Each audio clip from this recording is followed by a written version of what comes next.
अस्सलाम वालेकुम नाजरीन, हाईटेक न्यूज के खबरनामे में आपका खैर मकदम है। मैं हूं नेहा खान। नजर डालते हैं आज की अहम खबरों पर। गोमती नगर के ताजमहल होटल में उत्तर प्रदेश डेयरी डेवलपमेंट और दूध की पैदावार को फरोग देने की पॉलिसी के सरमायाकारों की वर्कशॉप का इनेकाद किया गया। डेयरी सेक्टर में सरमायाकारी की हौसला अफजाई के लिए रियासती हुकूमत ने नई यूनिट्स कायम करने या मौजूदा यूनिट्स को अपग्रेड करने के लिए सब्सिडी को 35% तक बढ़ाने का फैसला किया। ज़्यादा से ज़्यादा 5 करोड़ रुपए तक food processing industry policy UP मुल्क की दूध की कुल पैदावार में 16.21% हिस्से के साथ दूध पैदा करने वाली सबसे बड़ी रियासत है। संजय कुमार सिन्हा, मुख्य दुग्धशाला विकास अधिकारी, गवर्नमेंट ऑफ यूपी। और इस निवेशक कार्यशाला के बारे में थोड़ी सी बैकग्राउंड में जाके मैं बताना चाहता हूँ कि डेयरी सेक्टर के लिए, यूपी में डेयरी सेक्टर के लिए पहली बार हम लोग 2018 में अपनी पॉलिसी लाए। फूड प्रोसेसिंग पॉलिसी के पैरेलल हम लोगों ने पॉलिसी रखी और डिफरेंट रीजन से, कोविड एक बड़ा रीजन था जिसके चलते हम इस पॉलिसी में बहुत कुछ इन्वेस्टर को नहीं दे पाए। लेकिन गवर्नमेंट की जो प्रायोरिटी आगे तय हुई तो 2022 में हम लोगों ने एक संशोधित मिल्क पॉलिसी लाई 2022 करके, और उससे हमने जब इन्वेस्टर को फेस किया, इन्वेस्टर समिट 2023 के परिप्रेक्ष्य में जब हमने इस पॉलिसी को रखा तो 31,000 करोड़ तक के हमारे पास एमओयूज हुए, इन्वेस्टमेंट के प्रस्ताव आए। और हालांकि प्रस्ताव ऐसे होते हैं कि कोई कैजुअल में भी प्रस्ताव करते हैं, लेकिन जब उसकी परीक्षण हम लोगों ने किया पिछले 2-3 सालों में तो मालूम हुआ कि वास्तव में 24,000 के रियल प्रस्ताव थे। 6-7 हज़ार लोगों ने कैजुअली लोगों ने इसको किया था, बाद में टर्न डाउन हो गया कि नहीं करेंगे। लेकिन हमें ये देखना था कि अभी भी इन्वेस्टर यह नहीं जान रहे हैं कि गवर्नमेंट ने किस ढंग की सपोर्ट दी है। ये फील हम लोगों ने 2 सालों में किया कि इंडस्ट्री चाहती है कि गवर्नमेंट का सपोर्ट हमें एट वंस मिले, और भी जो पॉलिसी डिफरेंट सेक्टर के हैं, जैसे फूड प्रोसेसिंग की है, इंडस्ट्रियल पॉलिसी है, और भी एमएसएमई पॉलिसी है, उसमें ये एडवांटेज था उनके लिए, इन्वेस्टर्स के लिए, कि हमें गवर्नमेंट डायरेक्टली दे रही है। हम लोगों ने इस पॉलिसी को अभी 25 मई को हम लोगों ने इसको कैबिनेट ने अप्रूव किया, जारी हुआ कि अब 35% कैपिटल सब्सिडी एट वंस देंगे। मैक्सिमम कैपिंग था डेयरी प्लांट लगाने के लिए 5 करोड़ रुपए तक हम दे सकते हैं। कैटल फीड प्लांट लगाने के लिए हम 2.5 करोड़ से भी 5 करोड़ का उसमें दे सकते हैं। और भी है टेक्नोलॉजी आउटसाइड डेयरी प्लांट, जहाँ पर चिलिंग फैसिलिटी के लिए है, कोल्ड चेन के लिए, उसमें भी दे रहे हैं। पहली बार हम लोगों ने इसमें सोलर पावर के लिए भी 75 kVA तक हम सोलर पावर के लिए हम 50% सब्सिडी दे रहे हैं, और महिला उद्यमी के लिए 90% तक है, जैसे बाकी और चैनल में भी है, तो उस ढंग से दे रहे हैं।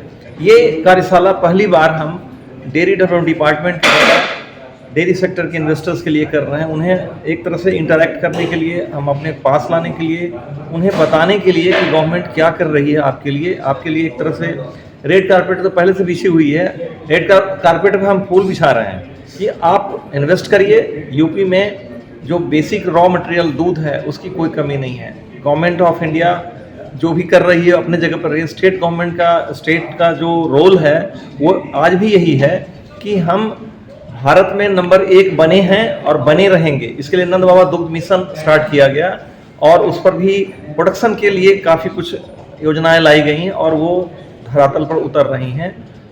किसान उससे लाभान्वित हो रही हैं। छोटे किसान, 2 पशु के लिए भी हम 50% की सब्सिडी दे रहे हैं, 10 पशु के लिए भी 50% की सब्सिडी दे रहे हैं, 25 के लिए भी हम 50% सब्सिडी दे रहे हैं। तो एक किसानों के लिए भी उत्पादन के पॉइंट पर भी हम अच्छा काम कर रहे हैं या सपोर्ट कर रहे हैं गवर्नमेंट को।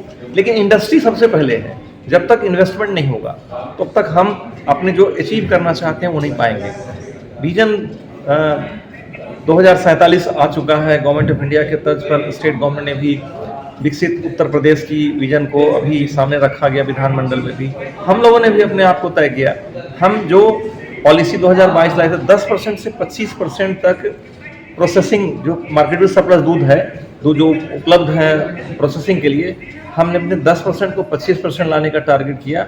आज 3 सालों में हम 19% तक वास्तव में पहुंच गए हैं, और हम ये चाहते हैं कि 25% नहीं, हम 2047 तक 75% ले जाएंगे। इस प्लान को एग्जीक्यूट करने के लिए हम इंटरैक्शन पे आए हैं, और हम उस तैयारी में जा रहे हैं कि आगे हमें क्या क्या करना है। उनके भी हमें सपोर्ट्स के साथ साथ उनके जो व्यूज हैं वो लेना था, और उसमें हम काफ़ी कुछ सफल हुए हैं।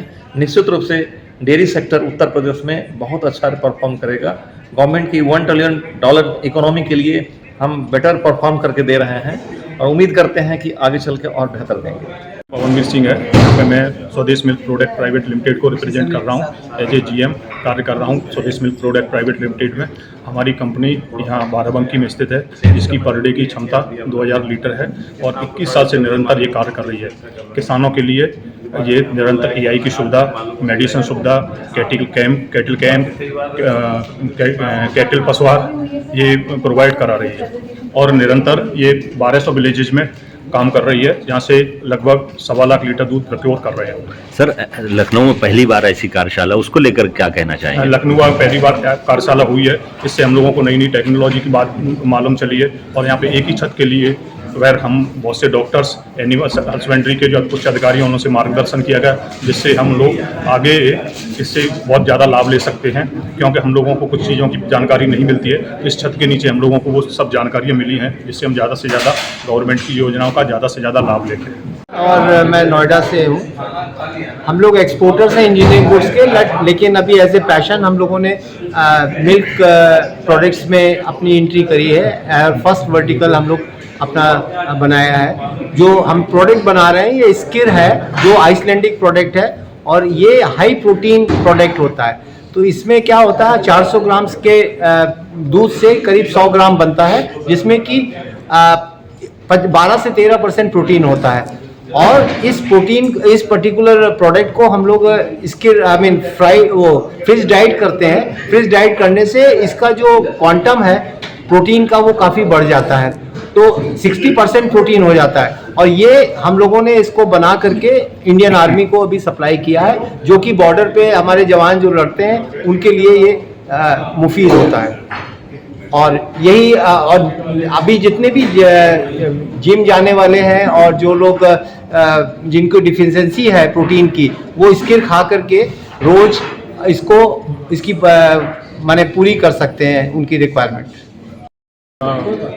फूड्स लिमिटेड में as a senior manager milk requirement के रूप में काम कर रहा हूँ, और अभी आनंदा डेयरी में 26 मिल्क चिलिंग सेंटर्स अभी हमारे रनिंग में चल रहे हैं, जिसपे लगभग 4000 गांव में हम मिल्क रिक्वायरमेंट कर रहे हैं, और लगभग 4000 आनंदा बिजनेस एसोसिएट्स भी हमारे साथ जुड़े हुए हैं, जिनके माध्यम से फार्मर्स का मिल्क कलेक्शन हम कलेक्ट करते हैं दोनों टाइम पे। तो अभी जैसा यहाँ पे निवेशक कार्यशाला का आयोजन हुआ है, उत्तर प्रदेश डेयरी उद्योग एवं विकास एवं की जो संभावना है यहाँ पे, जिसके बारे में चर्चा चल रही है, और ये काफ़ी प्रभावशाली एक कार्यशाला है।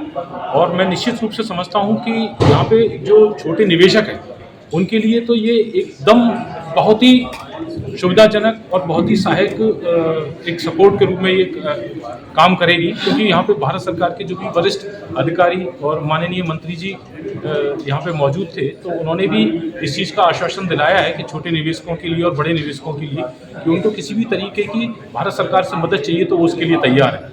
तो आज यहाँ पर आकर के और ये सारी चीज़ें सुन के और बातचीत के माध्यम से एक आत्मविश्वास सा जागृत हुआ है सभी निवेशकों में कि क्यों ना हम डेयरी के व्यवसाय को और आगे बढ़ाएं। और निश्चित रूप से जो भारत सरकार है वो अपनी जो भी सहायता है निवेशकों के लिए उसको देने के लिए तत्पर है, क्योंकि अभी यहाँ पे देखने को मिला है कि माननीय प्रधानमंत्री जी के सपने को साकार करने के लिए, विकसित भारत बनाने के लिए, किसानों की आय दोगुनी करने के बारे में जो है चर्चा हुई है, उस पर निश्चित रूप से उत्तर प्रदेश सरकार और भारत सरकार काम करेगी। और इसी के साथ थैंक यू।